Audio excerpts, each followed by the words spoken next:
Have you ever just stopped and wondered how an app goes from being a simple idea to something you use every single day? Well, in this explainer, we are going to break down that entire journey, how modern software gets built from the very first concept all the way to that final polished icon on your screen. And I mean, it really does. We're talking about everything from the social media apps, connecting you with your friends, to the massive, unbelievably complex systems that keep our global economy humming. It's all powered by software. But for most of us, how it's actually made is a complete black box. But how does a single spark, just one idea, transform into a finished product that millions of people might use? Well, that journey from A to B is a surprisingly complex, fascinating, and really structured process. To really answer that, we've got to look at the entire creation process. And you know what? It doesn't start with code. It all starts with the people, and more specifically, the two key mindsets that bring software to life in the first place. It all begins with two distinct but deeply connected fields: computer science and software engineering. Now, I know they might sound kind of interchangeable, but their focus and their role in this whole process is fundamentally different. Here's a really simple way to think about it. Computer science is all about the why. It explores the deep theoretical limits of what's even possible with computers. Software engineering, on the other hand, is the how. It's the disciplined, practical craft of taking those big ideas and actually building reliable, huge applications that solve real-world problems. So when you boil it all down, computer science provides that theoretical bedrock, that deep understanding that really fuels innovation. Software engineering then takes those principles and applies them methodically to create the actual tools and services we all depend on. You know, this analogy from Rice University just nails it. The computer scientist is like the Michelin star head chef. They're inventing brand new recipes, pioneering new techniques. The software engineer, they're the expert sous chef, masterfully organizing that kitchen to execute the chef's vision perfectly every single night. Okay, so now we know the players, let's take a look at the map they follow. It's called the Software Development Lifecycle, or, as you'll always hear it, the SDLC.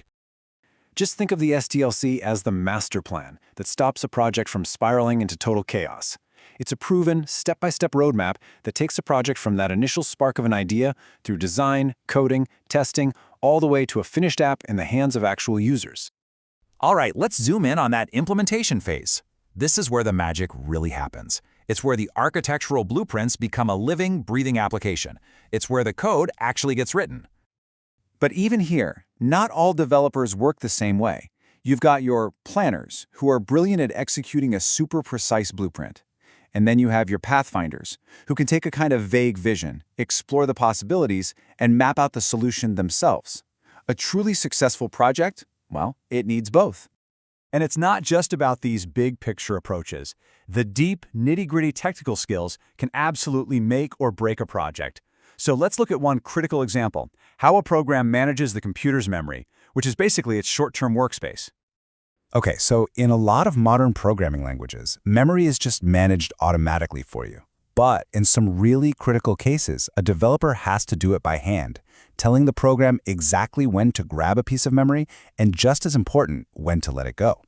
This insane level of control lets them build hyper-efficient code that runs faster, is way more reliable, and avoids those dreaded memory leaks that can crash an entire system.